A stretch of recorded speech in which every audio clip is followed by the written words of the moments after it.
We have Joe Manchin endorsing a Republican, which pissed me off really bad. And I said, I'm never voting for a centrist candidate again. And a bunch of people were like, Mike, you gotta vote for the centrist to beat the Republicans. And I was like, you're replying to a literal video of a centrist endorsing a Republican. Is your brain fucking mush? So that was really nice. So I was being on a Twitter rampage yesterday, shitting on everybody. I fucking hate Democrats, man. Are you saying you wouldn't vote for Malcolm Kenyatta or Connor Lamb over Dr. Oz? What I'm saying is, if I'm already leaving races blank, like that's already a done deal. I'm not voting for anybody who is not progressive at this point. If you don't like it, eat shit and die. Fuck you. Eat shit and die. That's my new, because I think what people don't understand is they're treating today like it's 2016. I think I'll give you an analogy that makes sense. Is a lot of people think it's like climate change, right? Every year that you don't handle climate change, the reaction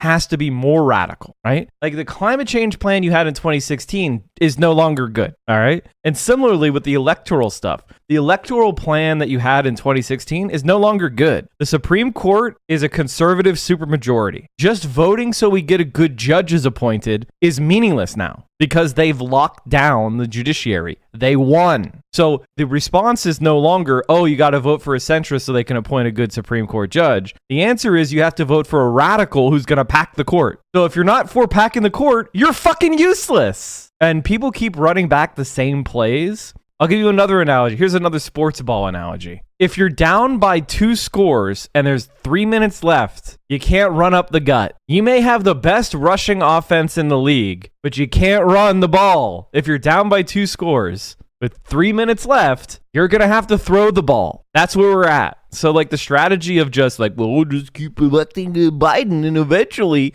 if we elect enough Bidens, things will happen. No, that's not going to happen. You know, as things have gotten worse, as the centrists have failed more and more and delayed doing anything more and more, the change has to be greater. You can't just run them back again. You know, if Barack Obama got elected in 2024, it wouldn't be good. It would be bad. Like, I know a lot of people, even in this community, have heard me make arguments for like, you know, lesser evilism or harm reduction or whatever. And look, I think that was an appropriate strategy, right? Like when you saw the Bernie Sanders and the Joe Biden, commission where they came together and they compromised on the platform. And, when Biden was coming into office and they said, Bernie Sanders, write the Build Back Better Act. And it was like 6 trillion Build Back Better Act, 4.5 trillion, 3.5, that was worth getting interested in and getting excited about. But guess what? They killed it. They killed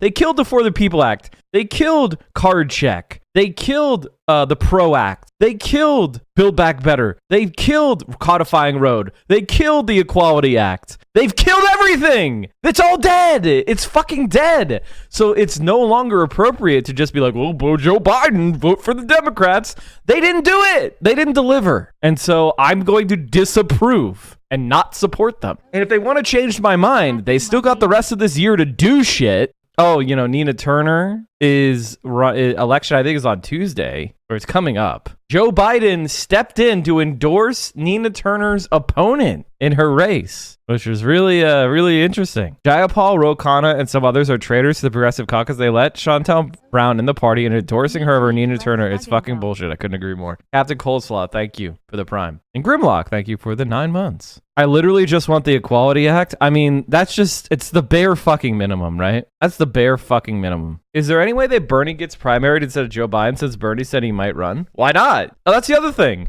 Joe Biden isn't the 2024 nominee, chat. I know for the longest time I've been like very skeptical of the primary of Joe Biden. I was like, oh, they're not going to primary Joe Biden. But at this point, my approval of Joe Biden is so low that I want a primary. I'm going to encourage a primary. In fact, I'm saying I'm only going to vote for someone who primaries Biden from the left. He's a fucking loser. So if you want my vote in the 2024 general election, you got to nominate someone not Joe Biden.